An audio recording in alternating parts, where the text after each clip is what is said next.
Seja muito bem-vindo! Espero que você esteja bem. O que decidir primeiro quando se inicia um projeto, já sabendo qual peça será feita? Então tem alguns pontos que a gente tem que levar em consideração aí. Muito boa essa pergunta.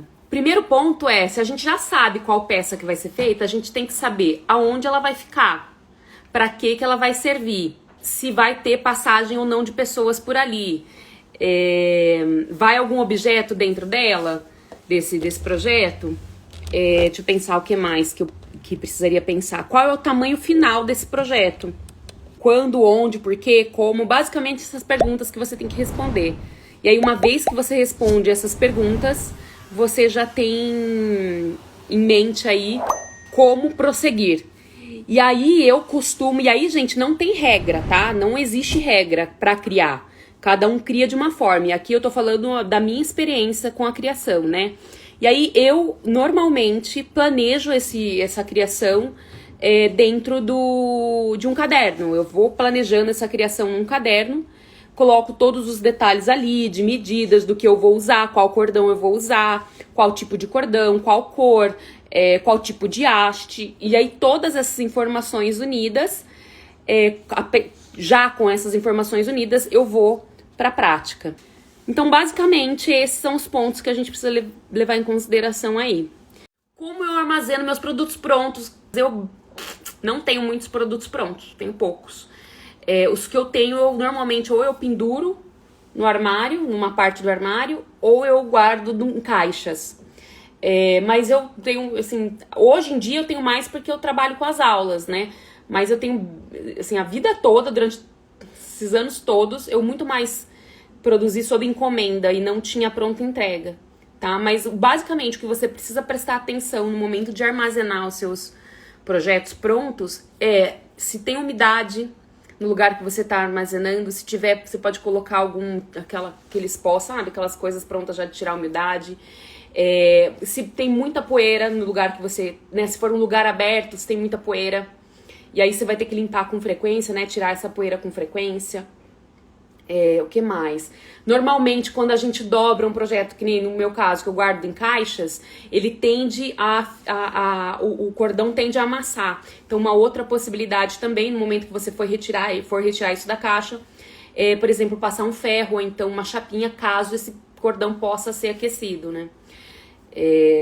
Que mais? Deixa eu pensar. Acho que é isso, assim, são os cuidados que você precisa prestar atenção no momento de armazenar. É normal faltar sempre fios no final do trabalho? Não. Quer dizer, se você não faz o cálculo dos cordões, se você não planeja os cordões, é normal. Agora, com o planejamento dos cordões, não existe essa possibilidade. Ou então ela diminui muito, muito, muito, muito. Eu não tenho, assim, todos os meus alunos que fazem o curso comigo, que aprendem o cálculo de cordões, eles têm um pouco de sobra, mas não tem a falta, né? E claro, a sobra ela vai variar. Quanto mais prática você tiver, menos sobra vai ter. E mesmo com as sobras, por exemplo, mesmo meus alunos tendo sobras, são bem menos sobras do que eles teriam se eles não tivessem feito o cálculo com o método que eu ensino. Então, normal não é, tá? Você precisa... Já baixou o e-book? Já leu? Já praticou tudo que eu ensino lá? Porque lá eu ensino como faz o cálculo. Quando se faz suporte e não se sabe qual vaso, qual medida usar na parte de baixo dos nós? De baixo. Normalmente, se você for pesquisar, existe medidas padrões de vasos. Então, você pergunta para o cliente, por exemplo, qual vaso ele vai querer colocar. Você já imaginou? Você já tem uma previsão de uma planta que você vai colocar? Se o cliente não tiver, você tem que pôr um tamanho mínimo que caiba um vaso. Qual tamanho? Vai depender do seu projeto, mas basicamente os vasos que são mais comuns encontrar no mercado de plantas, né? É o vaso com 21 centímetros de diâmetro na boca, com aproximadamente 14 a 17 de altura. Então, basicamente, normalmente são esses, né? Na dúvida, sempre deixa um espacinho a mais, porque se o cliente quiser colocar algum cachepô, alguma coisa assim, tem espaço. Faz PMG. Eu também faço PMG, mas sempre trabalho com tamanhos de vasos que se encontra com muita facilidade no mercado de plantas. Então, é uma possibilidade. Uma possibilidade é você comprar um vaso plástico, que se encontra com muita facilidade em qualquer lugar aí, é um custo muito barato, ou pegar uma planta que morreu, tirar a terra e lavar o vaso, usar, enfim, dá pra fazer. E aí você usa aquele vaso como base, né? Tanto faz o lado que você começa no nó quadrado, se for o nó duplo, sim. Eu sempre sugiro, se for o nó duplo, se você estiver falando do nó duplo, eu sempre sugiro, e é apenas uma sugestão, que você comece sempre pelo lado esquerdo. Porque, como eu estudei a parte de pedagogia também, né, eu fiz um curso montessoriano, concluí um curso Montessori, e a gente aprende que tudo que a gente faz da esquerda para a direita, a gente tende, o cérebro tende a registrar com mais facilidade, porque é a mesma forma que nós escrevemos. O cérebro tende a registrar porque é a forma com que a gente escreve da esquerda para a direita. Então, qualquer nó que você começar dessa forma, da esquerda para a direita, é mais fácil você registrá-lo, digamos assim, não é decorar, né? É você saber, de forma mais, lembrá-lo de como fazer. Quando a gente faz um chaveiro para um cliente dar de lembrança no aniversário, é antiético se colocar uma etiquetinha com a nossa logo e telefone? Eu não acho. Ela comprou de você, a sua marca. Não acho antiético, mas você pode perguntar para ela. Porque também não adianta nada chegar a lembrancinha lá com a tag e ela tirar, por exemplo, né? E o cliente tirar. Então pode perguntar para ela, olha, tudo bem por você eu colocar a tag com a logotipo, com a logomarca? Se ela falar que tá tudo bem, ótimo. Se não, tudo bem também. Paciência, né? Talvez uma etiqueta no embrulho, você que vai embrulhar, tudo isso vai variar. Como que vai ser esse embrulho, né? Vai colocar no papel? Coloca no verso do papel, talvez. Né? Então, tudo isso... porque, assim, às vezes incomoda se for algo mais aparente do que a própria lembrança, né? Aí incomoda. Mas se você colocar um arroba, por exemplo, arroba Geisa Baruch lá, pequenininho, do lado de trás, tudo bem. Né? Então vai variar e depende do tipo de tag, que se a tag é grande, se não é, como vai ser o embrulho, se é você que vai fazer o embrulho, etc. Seus primeiros painéis você guardou? Não consigo dar os meus primeiros. Não guardei nada, menina. Produzia loucamente. Todo dia, um monte de coisa. Não guardei. Demorei para fazer algo que eu queria para mim, porque normalmente era sempre pro cliente, pro cliente, pro cliente. Então, não tenho o meu primeiro painel que eu fiz, não tenho pouquíssimas coisas. Tem dúvida sobre medidas de cordão de produção de um trabalho. Você só vai tirar essa dúvida se você praticar o que eu ensino lá. Tudo que eu ensino no livro, você precisa praticar. Se você não praticar, você vai continuar tendo dúvidas. A hora que você começar a praticar, vai clarear para você. Tudo na vida que a gente faz, que a gente aprende, a prática traz 70% desse aprendizado. Onde você compra fios online? Tem alguma indicação? Sempre compro no Borro Cordões. BOHO Cordões. Qual a espessura do fio para fazer uma cabeceira de cama? Ué, depende de qual a medida final da cabeceira, quais são os nós que serão utilizados, qual o resultado que você deseja ou que o cliente deseja.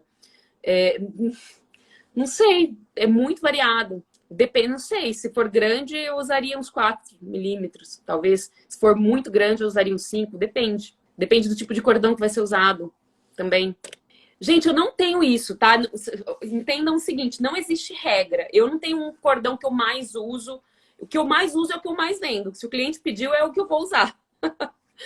Não tem regra. Você pode usar o que você quiser. Eu já fiz suporte de plantas com barbante grosso, com barbante fino. Já fiz suporte de plantas com malha. Já fiz suporte de plantas com fita de malha. Já fiz suporte de plantas com cordão de algodão 3, 4, 5, 6, 8 milímetros. Já fiz suporte de plantas com um monte de cordões, não existe regra, né? O que os meus clientes, e aí são os meus clientes, você teria que ver se isso é vendável para o seu cliente, os que os meus clientes mais pedem é o 4 milímetros de algodão trançado. Além de analisar gastos, mão de obra e lucro, para calcular nossos preços é importante analisar a concorrência, correto? Sim, correto. Só que daí, então, você precisa saber o que de fato é a sua concorrência. Ela falou assim, a Elo7 é parâmetro, porque eu acho tudo lá muito barato. Não é parâmetro, tá? Não é parâmetro. Não sei por que também as pessoas vendem lá as coisas muito, muito baratas. Então, não é parâmetro, tá? Então, qual que é o parâmetro? Primeiro, você teria que encontrar uma pessoa, se você vai vender online, né? que tenha mais ou menos o mesmo tempo de venda que você, que esteja basicamente no mesmo nicho que você, que trabalhe com os mesmos tipos de peças que você. Aí você consegue ter um comparativo. Mas Elo 7 não é comparativo. Não faça isso. Não faça isso. Não abaixe seu preço porque os outros cobram barato.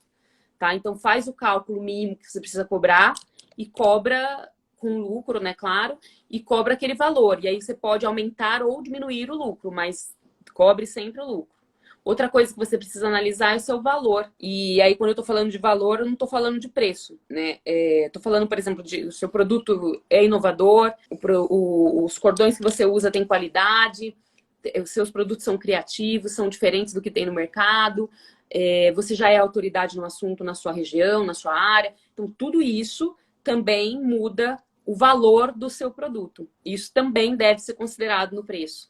Tudo que eu fiz até hoje foi mentira, não foi tudo não, mas sei lá, 98% do que eu fiz até hoje foi sob encomenda. Eu tive alguns produtos à pronta entrega quando eu trabalhei com a loja, como é que chama? Chama loja colaborativa, com a loja colaborativa. Aí sim, eu fiz.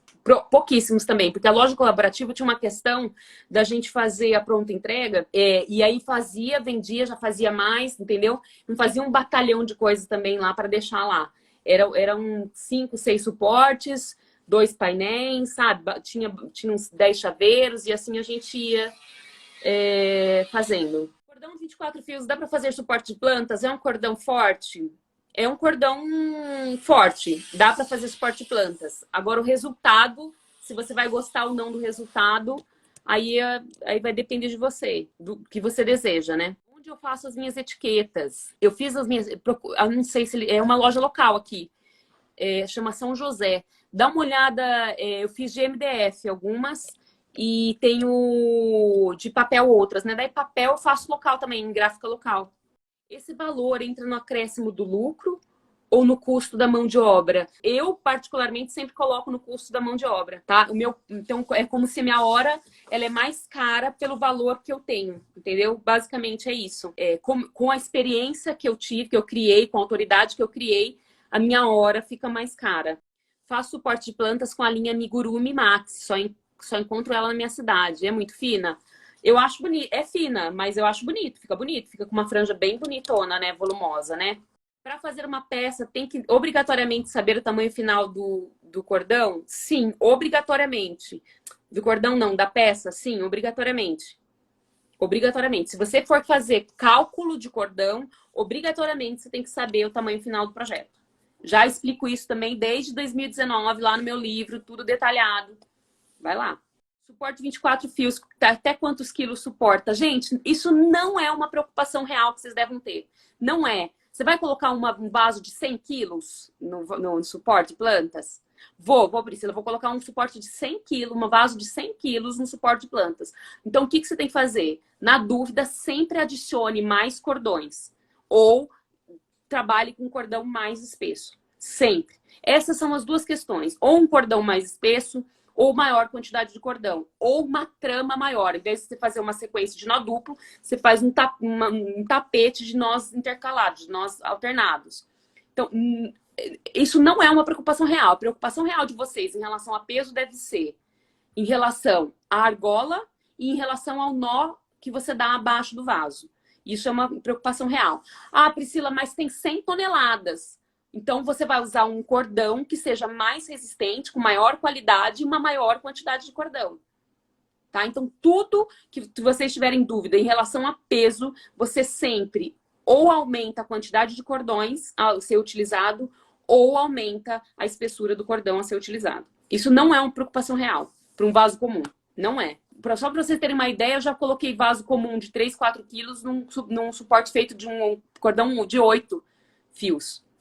Não se preocupem com isso, tá? Não é uma preocupação real. Eu sei que vocês se preocupam e quando eu comecei eu também tive essa preocupação, mas não é algo que vocês precisam levar em consideração.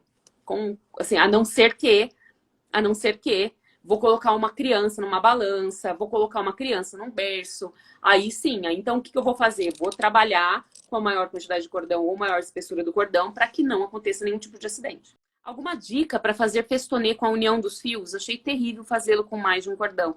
É o mais trabalhoso, né? Mas não tem jeito, é assim. Quando a gente trabalha com cordões mais finos, normalmente é mais trabalhoso do que um cordão mais grosso, né? O cordão mais grosso ele rende mais com mais facilidade. O cálculo de fios para fazer uma mandala, filtro dos sonhos, é feito da mesma forma que fazemos para os outros projetos? Sim. Qual a espessura do bastidor? Qual nó você vai fazer? Qual argola você está usando, qual tipo de padrão você está fazendo, quanto vai ter de franja, tudo isso tem que ser calculado. Para escrever o nome de um painel, só dá para fazer com nó festonê? Dá para fazer com nó duplo também. Mas eu acho que fica muito lindo com festonê, assim, gente. Eu amo festonê, amo. Todos os suportes de plantas que eu fiz são de madeira. Eu acredito que você esteja falando da argola, né? Acredito que você esteja falando que a argola é de madeira, é isso? Não é o mais indicado? Eu, particularmente, não gosto. Aqui no Brasil, as argolas, dependendo do local que você compra, se você não tiver acesso, você vai comprar online, por exemplo, não tem acesso à qualidade do material. Eu tive problema já com argola de madeira e tive um problema bem sério com argola de madeira e nunca mais eu usei. Eu só uso argola de madeira quando eu trabalho com projetos que vão vasos pequenos, que tem pouco peso. Nunca mais eu usei argola de madeira para projetos grossos, grandes, né? Porque eu tive um grande problema. Logo que eu comecei a trabalhar com macramê, nunca mais usei. Uso para fazer projetos pequenos, com vasos de pouco peso. Você acha o cordão barroco bom para macramê? Eu amo o cordão barroco, amo. Mas como ele é mais fino, eu também, normalmente, quando eu vou trabalhar com ele, eu faço a união de vários cordões juntos. Desde o começo, você já tinha nara e ganchos para fazer macramê? Não. Não tinha. Inclusive, eu falo sobre isso dentro do meu feed. Se você for lá no feed, tudo que se você quiser saber um pouco mais da minha história com macramê, você vai em hashtag sobre mim, sobre nós. Tudo sobre mim tá lá nessa hashtag.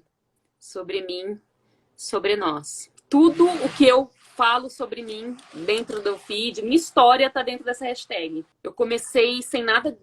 Comecei com um rolo de cordão. Foi isso. Ele é um pouco mais trabalhoso, né? Na verdade, o suplar redondo, o que ele tem, ele é um pouco mais trabalhoso. Não é que ele é difícil, é que ele tem uma questão dele ser... Ele é trabalhoso, ele é demorado, então às vezes o custo-benefício não é tão bom, o lucro acaba diminuindo bem, porque para você conseguir vender pelo preço que você precisa, você tem que ter utilizado talvez com a malha, daí seria um bom preço, mas se você for trabalhar com barbante, cordão de algodão, acaba que, às vezes, dependendo do tipo de modelo que você vai fazer, não compensa, porque você usa muito cordão. Qual altura deve pendurar uma macramê na parede? Não deve nada. Pode pendurar a altura que você quiser. Se o cliente quiser no lugar alto, você pode pendurar. Se o cliente quiser no lugar baixo, pode pendurar. Não tem regra, tá? Não tem regra. Quando eu comecei a fazer macramê, o Juju tinha uns 4 anos, mais ou menos, né? Eu deixava um na altura dele, para ele poder aguar a planta. Então, sempre tinha um suporte de planta de parede mais baixo, que era para ele poder aguar a planta. Então, não tem regra, tá? Você pode fazer, assim, vai depender do onde o cliente quer colocar, o que você pretende fazer dentro daquele ambiente, se você quer, né, qual parede vai colocar, enfim, se tem móveis dentro do mesmo ambiente, daquela parede. Então, tudo isso é muito relativo, não tem regra, tá? Tem muito cliente que adora colocar o suporte de planta de parede na altura dos olhos, né? Para a pessoa ver a planta, por exemplo. É uma possibilidade.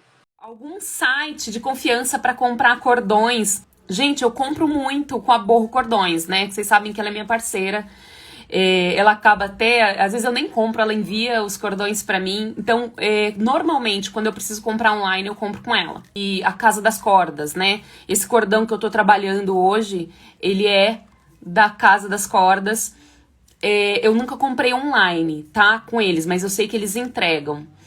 Deixa eu pensar. Já comprei com Bazar Belo Horizonte, alguma coisa assim, existe isso. Já comprei também online. E além desses lugares que eu já comprei online, que eu indico, né? Tem também, gente, aqui no destaque uma lista de fornecedores. Eu normalmente, gente, vou ser muito sincera, é raro eu comprar online, né? Quando eu compro online, assim, nos últimos 2 anos, 1 ano e meio aí, eu tenho comprado com a Borro mesmo. Eu compro muito em local, né? E às vezes, mesmo quando eu não estava saindo de casa, no isolamento, eu ligava pro bazar aqui local, aqui na minha cidade, e pedia para eles entregarem.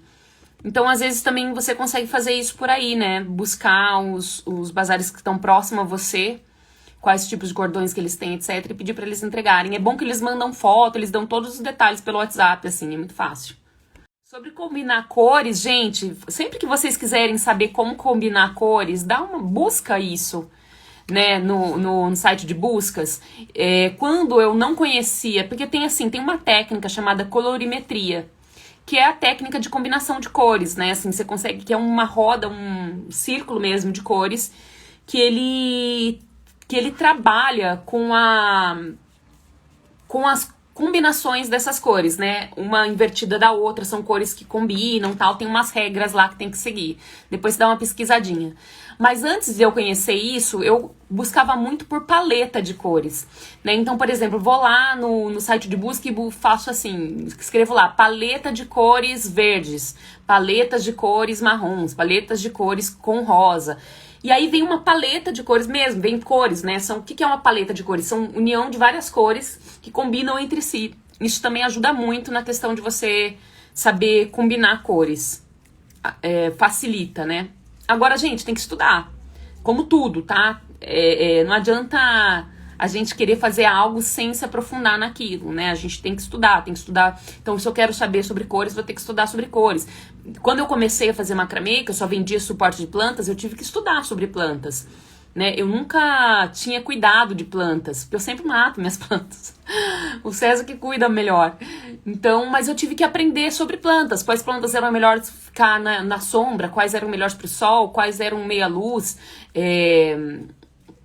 qual eram as plantas pendentes, que eram muitas plantas pendentes que os clientes pediam. Então, tudo isso eu tive que estudar também. Então, quando a gente decide fazer algo, quando a gente decide entrar, fazer algo diferente, a gente também tem que se aprofundar. Porque é através desse aprofundamento que a gente consegue passar segurança e consegue ter conhecimento para produzir o que a gente precisa, né?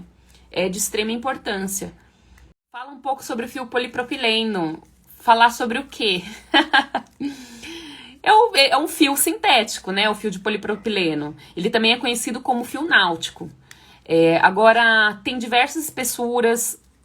Vale a pena você dar uma busca, assim, por qualidade do fio, tá? Por exemplo, quer ver um exemplo? Hoje, os varais são feitos com fios de polipropileno. E duram a vida, né? No tempo, né? Aquele fio de varal branco. Hoje em dia, não é mais aquele plástico, né? Ele é sintético também, mas ele é feito de polipropileno. E dura pra caramba no tempo, né? Então, esse é um tipo de cordão que a gente tende a colocar mais no tempo do que outros cordões, por exemplo, cordões naturais, como o cordão de algodão, ou barbante com algodão, ou então sisal, essas coisas no tempo vai muito rápido, eles estragam. Tem algumas marcas, assim, do cordão de polipropileno. Eu, normalmente, quando eu uso cordão de polipropileno, eu compro com a Vanessa Maio. Normalmente eu compro com ela, tá? Eu não confio muito, mas daí é muito pessoal, tá? Nos cordões da Círculo. Eu acho que a qualidade deles não são tão boas. Mas daí, gente, é algo pessoal, tá? Não é uma decisão minha, né? Vale a pena você experimentar e se você gostar, tá tudo bem. Também é chamado de paracorde. Ele é usado como polipropileno. Tem também o cordão de poliéster, tá? Que também é sintético e tem uma ótima durabilidade. Normalmente, gente, os cordões sintéticos, independente de qual seja, cordão plástico, cordão de polipropileno, cordão de poliéster, cordão de... esqueci o nome. Tem um outro nome. Esqueci. Mas, enfim, normalmente, cordão de cetim, normalmente esses cordões, eles são mais duráveis no tempo do que os outros.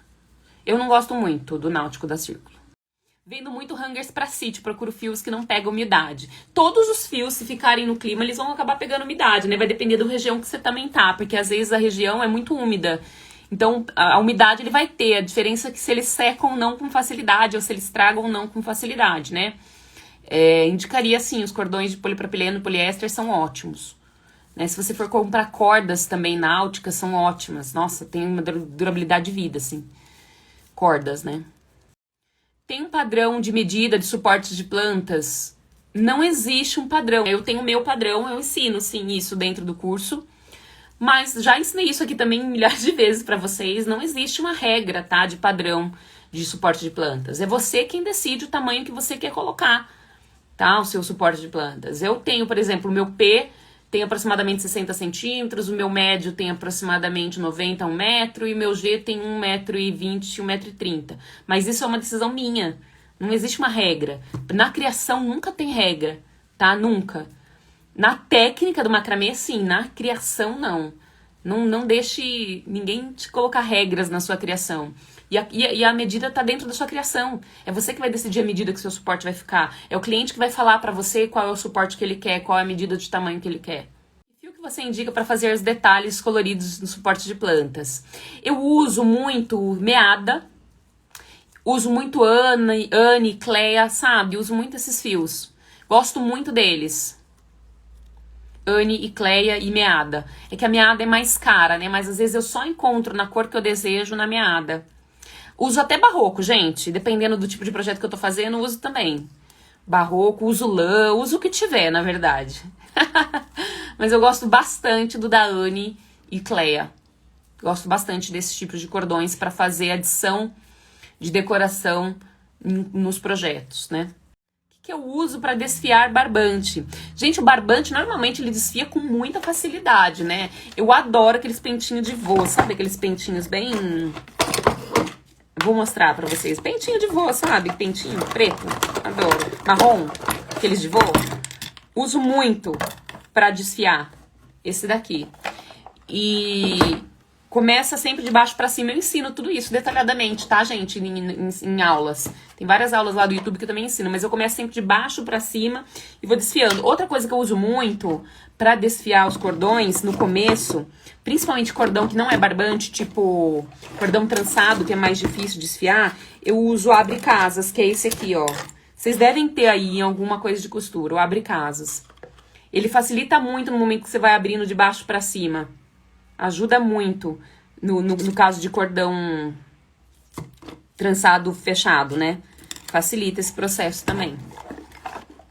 E depois aí você pode usar, aí com o tempo, né, se você for comprando coisa, mas você pode usar rasqueadeira, que é essa daqui. Eu já testei também esse pentinho aqui da minha gordinha que morreu. A gordinha foi embora, o pente ficou. Falei, vou testar, mas não gostei muito não, viu? Desse. E esse daqui eu só uso pra pentear depois que eu já desinosei. Depois que existe essa palavra, eu invento as palavras, né?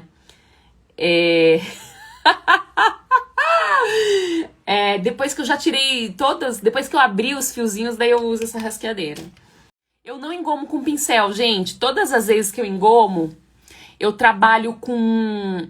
Depende do tipo de projeto também, né? Se eu estiver engomando uma peça pequena, uma peça que caiba na mão, assim, né? Que não é uma cortina, por exemplo. É que eu nunca engomei cortina, mas se eu estiver engomando um cesto, alguma coisa menor, uma folha, alguma coisa assim, como eu já engomei, eu uso sempre uma esponjinha pra engomar. Porque daí ela, a hora que eu coloco no líquido da goma, ela absorve e na hora que eu aperto ela no produto, ela solta. E aí também não esparrama, não espalha muito, sabe? Então é uma dica aí, se você for engomar, trabalhar com espuminha. Com espuma comum, aquelas espumas de louça, sabe? Amarela. Eu uso uma lá e vou engomando com ela, vou passando onde eu desejo, vou arrumando com a mão do jeito que eu quero que fique, porque você tem que lembrar disso também. Que do jeito que ela ficar, ela vai endurecer. Então eu vou arrumando, por exemplo, a pena, né? Eu arrumo ela com as mãos, penteio e aí espero secar. Faço isso dos dois lados. Espero secar de um lado, depois engomo do outro, penteio e assim por diante. O spray, ele não engoma. O spray não é pra engomar. Engomar são duas coisas separadas, né? A goma, ela endurece o projeto. O spray não. O spray, ele só dá uma fixação. É um spray fixador, ele chama, né? Spray fixador de cabelo. Ele fixa um pouco melhor as franjas do projeto, mas ele não engoma, ele não deixa duro. Qual cordão bom para fazer filtro dos sonhos com bastidor 20? Nossa, tem uma aula de filtro dos sonhos com bastidor 20 dentro do YouTube. Eu usei 4 milímetros. 3 milímetros, né? Vai depender do tipo de cordão que você vai usar. De qual marca, né? De 3 a 4 milímetros. Depois que eu vi sua aula de pena, agora eu só faço penas com chapinha de cabelo e spray. Gente, salva a vida. Salva a vida. Uma dica pra ficar mais à vontade com a câmera. Gravei pra São João agora, o lançamento na Macra. Tô toda dura. Gente, a dica é a gente ir gravando. A dica é você gravar mais e mais e mais. Isso facilita, né? Então, por exemplo, eu normalmente, quando eu comecei, agora não mais, mas quando eu comecei a gravar stories, que eu morria de vergonha, vocês sabem que, não sei se vocês sabem, né? Isso pra mim é uma coisa que pega. Eu sempre tive muita dificuldade de me expor, assim, em filmagem, né? Quem me vê, assim, falando assim de boa com vocês, acho que não, né? Que eu nunca tive dificuldade, mas tive. Ainda tenho. Liga a câmera, que eu ainda tenho dificuldade. Mas é a exposição mesmo. Você, quanto mais você faz, melhor você fica, né? Eu fico vendo... Então, dando a dica, voltando à dica, eu recebi uma dica dessa do Pedro Sobral, e eu sempre respondi os directs com vídeo. E funcionava super bem. Vai ajudando a gente perder a vergonha, sabe? A sintetizar a fala na comunicação. Então, tudo isso faz diferença, né? A sintetização da comunicação, se comunicar bem. E aí, quando você responde uma mensagem por direct com vídeo, pô, a pessoa se sente super bem atendida, digamos assim, né? E ainda você treina o vídeo. É bem bom. Como que mede os milímetros? Com medida, com algum instrumento de medida. Régua, fita métrica. Você pode perguntar pra pessoa que vende quantos milímetros tem o cordão. Normalmente vem escrito os milímetros do cordão na embalagem do produto. Gente, obrigada, viu? Pela participação de vocês. Beijo, até!